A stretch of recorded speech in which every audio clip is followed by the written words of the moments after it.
Welcome to the Prop Market. I'm your host, the Prop King, and today I have my 2025 NFL season-long prop picks, part two. Part one is already on my channel. Go ahead and check that out. It's in the playlist for all the NFL and college football props. So I won't be talking about those picks on this show, but in part one, I have five player props for our season-long total picks, and those are absolutely great. Each one of these picks I am super confident with. At the end of the show, I will give you just how confident I am in each one. I'm going to do something that a lot of people won't do. A lot of cappers online don't do this. I'm going to give you insight on how I'm betting this, how many units I'm betting on each one. So there'll be no question which one is my favorite, which one I like, and how I feel about these numbers. I will say this, a lot of the picks from part one, they have been bumped. Part two, not so much. So you might want to head over to your app or your sports book and make these picks as soon as possible. The one thing I will say briefly about season long prop picks is, they give you the best value you will have all year betting on the NFL. Same as college football. I have a college football season long prop show. Prize Picks are offering these picks. Underdog is offering these picks. A lot of sports books are offering these picks. These picks are absolutely gold. Yes, it's an investment. You won't get your money back immediately, but like most long-term investments, the return is going to be rather substantial, especially if you're following the picks that we have. We've done great here in season-long props, and we're going to do really good this year too. College and NFL shows are both up. Part one, and this is part two.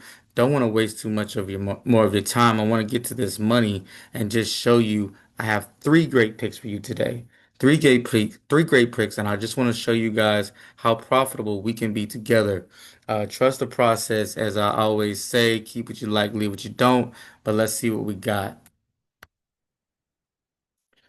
First pick is going to be Jaden Daniels of the Commanders. 2025 passing yard projection was 3,400.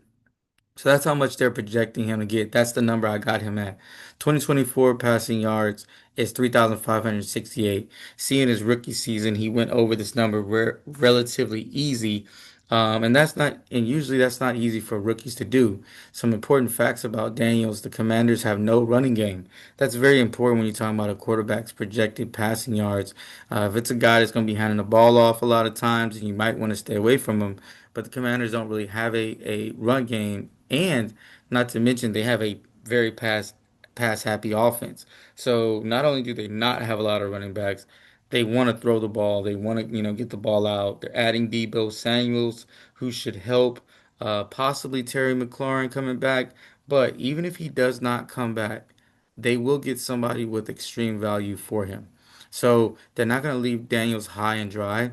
Commanders have too much ability to win this division to just be like, we're gonna, let someone sit out. So they're either gonna pay Terry McLaurin or they're gonna trade him for someone with, almost the same value as a pass catcher.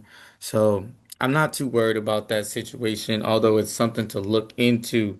Um, the Giants and the Cowboys are both in their division, two very bad secondaries. So he's going to get to see them twice each. So that's four games. He's going to get to go against some bad secondaries. He has some other, favorable matchups on his schedule as far as teams that don't have really good defense, especially against the pass. I love this opportunity for him to come back and get this number. I feel like it's a little too low for someone who's as successful as he was. Go ahead and give me the over 3,400 passing yards for Jaden Daniels.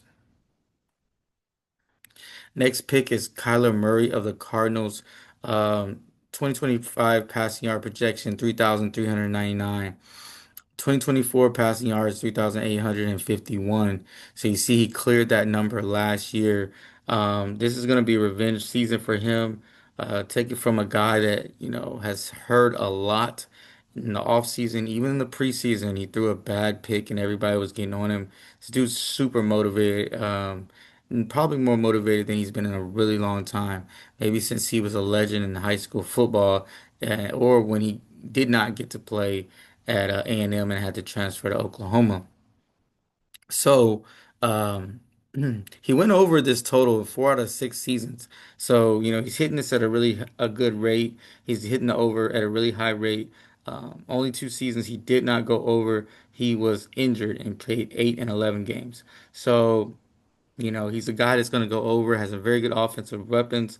Marvin Harrison, is supposed to be a top-notch receiver. I believe in him. A really good tight end in Trey McBride. He has some really good pass catchers out the backfield as well. Important year for him, as I've already mentioned. He was struggling. Even though he struggled last year, which shows his floor, he still went over this number. But criticizing his professionalism and a lot of different other things. I look for a huge year. I look for him to be locked in. As I said, went over last year. And here's another important fact. Plays 13 out of his 17 games indoors. Why is this important? Well, you don't have to worry about the weather situation. A lot of times indoor games, higher scoring games. No wind, no rain, no snow, no nothing. He only has one possible bad weather game all season long. So, even the games that are outside should be in good weather. He has Denver in December, I believe. So that's the only one that I could even see possibly being a bad weather game. Every other game is going to be indoors. That is very important when you're talking about a quarterback. Something a lot of people don't focus on. I focus on a lot. When I'm capping season totals, I am looking at not only just the depth charts, not only just the numbers from the last year, but things like this, hidden things. This dude plays indoors. Not going to be reasons for him to have a really low performing passing rate unless it's just he's playing bad. And I think this number is too low for him. I absolutely love him over 3,399 passing yards for Kyler Murray. Next guy is Alvin Kamara of the Saints. He is my first non-quarterback, and I'm going with him because I absolutely love his setup here. 2025 rushing projection is 749. 2024 rushing yards is 950. I get it, he's a year older, but you're given a 200-yard discount here from last year. And I don't think much is going to change. He's played 8 seasons, so he's went over in the total over this total 6 out of 8 seasons, so a high hit rate on that. Like I said, 8 seasons, usually a running back starts to slow down about their eighth, ninth season, but I got one more good season out of him. I say maybe one or two. The Saints will struggle throwing the ball. You saw they had Spencer Rattler out there, Shuck, the rookie.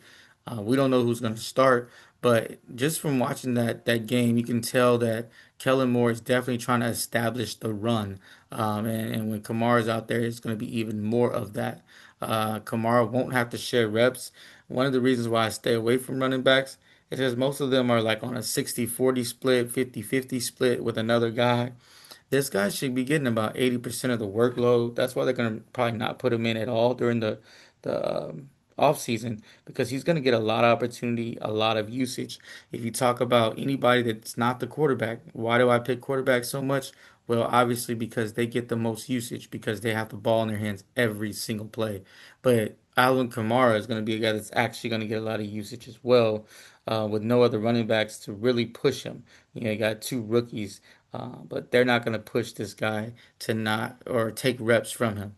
I absolutely love this over for him. I think they're going to pound him. I don't know how well the Saints will be, but I think Kamara will have some good stats in this season. Give me the over 749 rushing yards, getting a good discount. I absolutely love this number. Now for a real breakdown. Told you guys at the beginning of the show, I'm letting you into, how I'm betting. This is so far, of course, I'm gonna still lay more bets, but these are the units I have. You see Dak Prescott, and the number that I got him at had 30 units on that one. Jalen Hurts, 18, Trevor Lawrence, Justin Fields, Michael Penix, Kyle Murray, 12, and Jaden Daniels, 12, and Alvin Kamara, 10. Obviously, some of these picks I decided to make towards the end, the last three. But you see, the first five are picks that I've made pretty much a long time ago.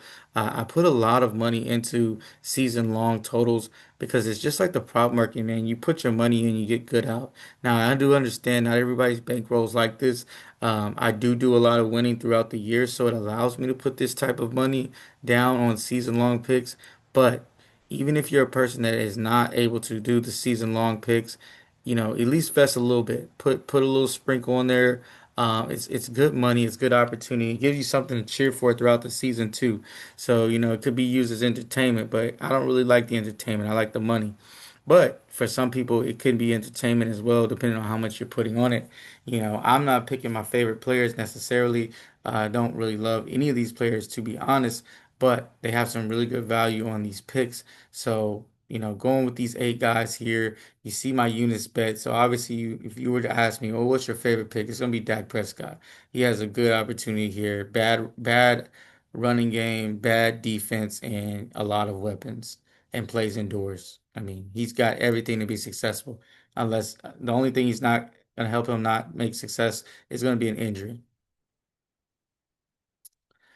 So, as you see, I have a link at the top, NFL and college football futures. I have those right there. This is a playlist that I have all kind of information in there for you. Go check that out. It's 9, maybe 10 videos with this one. Some great information in there. People have been checking it out. Thank you for all the subscribers. But if you're going to be betting NFL football all season, hit that subscribe button. I will be your tour guide throughout this season. Also, if you're going to be betting on college NFL, like I said, hit the like button. Show your appreciation. I want to kind of see how many people are actually betting on these picks because it seems like I get way more views on basketball. So if you're a person that bets football, hit that like button. That's what you can do to help me out. Run these videos up. Like I said, I'm doing free picks. I'm not charging you for these picks. I'm not thinking about doing that. I don't mind giving out free picks. Somebody did ask about donations. I'm going to try to work that in very soon. Also, leave a comment, show your appreciation, agree or disagree with some picks. If you have a pick that you like specifically and it's not on the show, man, throw it in there in the comment section. Maybe somebody will grab it. Maybe I'll grab it if I like it enough. I'll do my own research. Like I always say, keep what you like, leave what you don't, and let's cash.